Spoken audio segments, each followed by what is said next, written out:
And welcome my dear friends, good morning to everyone. আশা করি সবাই খুব ভালো আছো। আমরা আজকে কি আলোচনা করব না, আজকে আমরা আলোচনা করব কি ট্রান্সলেশন।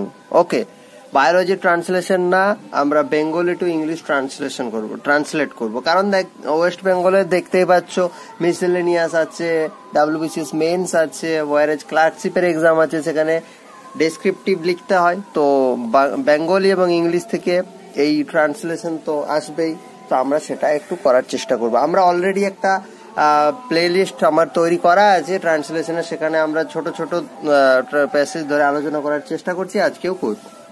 তো দেখো, আজকের প্যাসেজটা স্টার্ট করছি।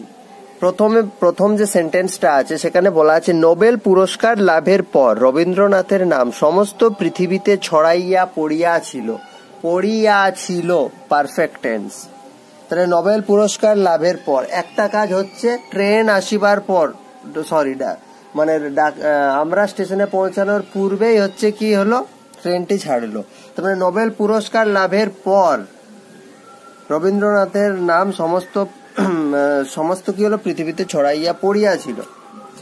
তাহলে এটা শুনতে কত সুন্দর লাগছে, এরকম ভাবে যদি লেখা হয় যে রবীন্দ্রনাথ নেম,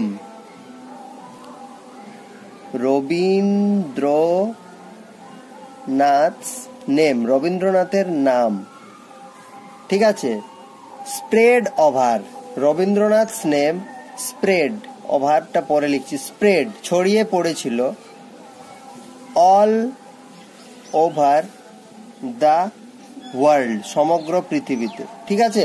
তাহলে Rabindranath name spread all over the world, Nobel পুরস্কার লাভের পর। তাহলে আফটার he had achieved,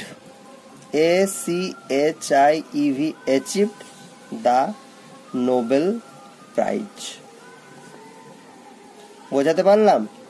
কত সুন্দর লাগছে দেখো, Rabindranath name spread all over the world after he had achieved the Nobel Prize। ঠিক আছে, পরের বাক্যে চলে যাও।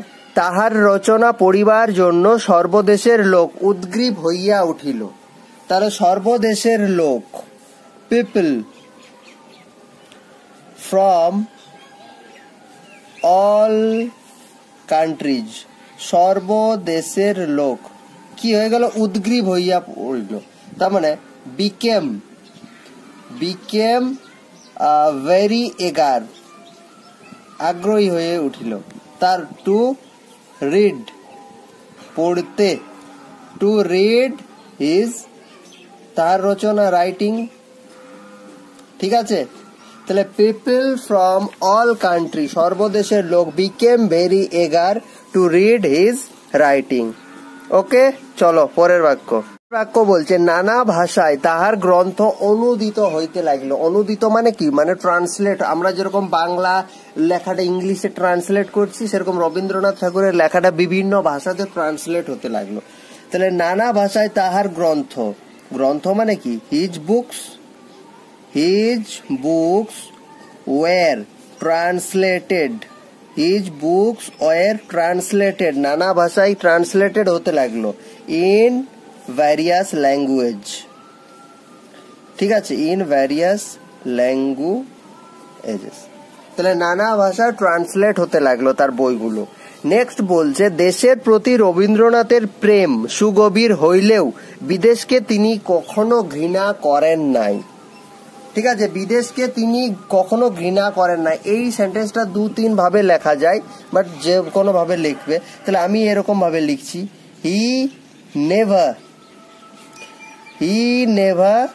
Hated foreign, FOREI, foreign country করে দাও।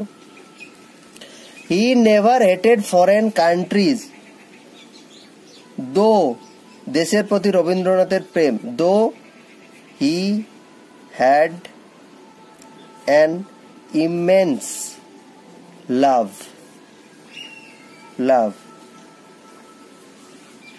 টুয়ার্ড হিজ, এখানে দেশের প্রতি মানে মাতৃভূমি, মাদারল্যান্ড, বা ওন কান্ট্রিও করতে পারো, বাট মাদারল্যান্ডটা বেশি বেটার লাগবে শুনতে। তাহলে কিভাবে লিখলাম দেখো, he never hated foreign country, কখনো বিদেশকে ঘৃণা করেন নাই, দো হি হ্যাড এন ইমেন্স লাভ, দেশের প্রতি প্রেম, সুগভীর প্রেম, আর ডিপ লাভও করতে পারো, টুয়ার্ড হিজ মাদারল্যান্ড, মাতৃভূমির প্রতি, নিজের দেশের প্রতি, স্বদেশের প্রতি তার প্রেম খুব বেশি থাকলেও বিদেশকে তিনি কখনো ঘৃণা করেন নাই। ঠিক আছে, এর পরের লাইনে বলছে রবীন্দ্রনাথ তাহার এই প্রাচ্য ও পাশ্চাত্যের বাণী লইয়া বহু দেশ ভ্রমণ করিয়াছিলেন। তাহলে কে ভ্রমণ করিয়াছিলেন? রবীন্দ্রনাথ। তাহলে রবীন্দ্রনাথ ভ্রমণ করিয়াছিলেন, ট্রাভেলড মেনি কান্ট্রিজ, বহু দেশ ভ্রমণ করিয়াছিলেন। কি নিয়ে? প্রাচ্য ও পাশ্চাত্যের বাণী।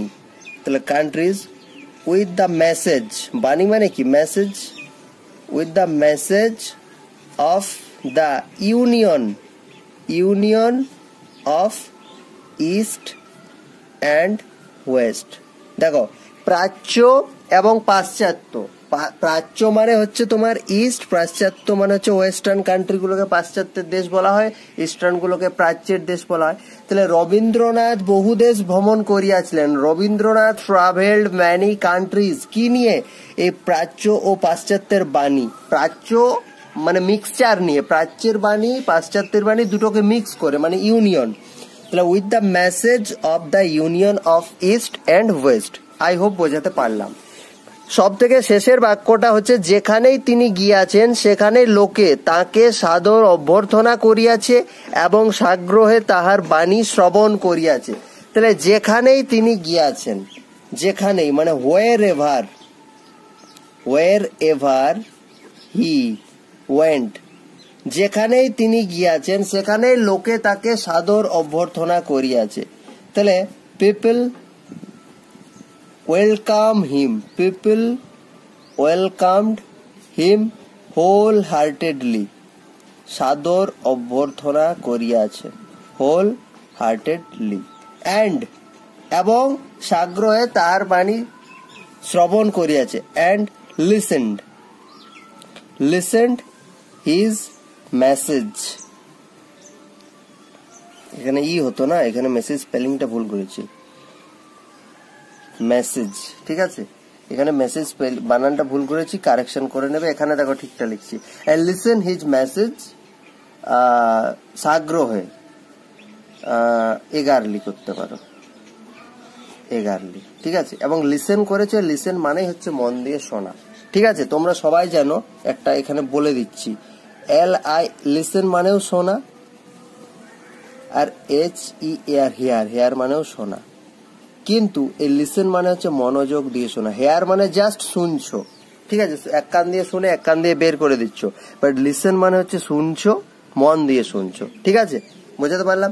তাহলে দেখো, যেখানেই তিনি গিয়েছেন, হোয়ার এভার হি ওয়েন্ট, সেখানেই লোকে তাকে সাদর অভ্যর্থনা করিয়াছে। People welcomed him wholeheartedly and listen his message eagerly, সাগ্রহে শুনেছে। ঠিক আছে, আই হোপ আমি বোঝানোর চেষ্টা করলাম, জানি না কতটা কি বোঝাতে পারলাম, তবে চেষ্টা করব আরো ভবিষ্যতে এরকম ট্রান্সলেশনের ভিডিও নিয়ে আসার। ঠিক আছে, thank you, have a good day.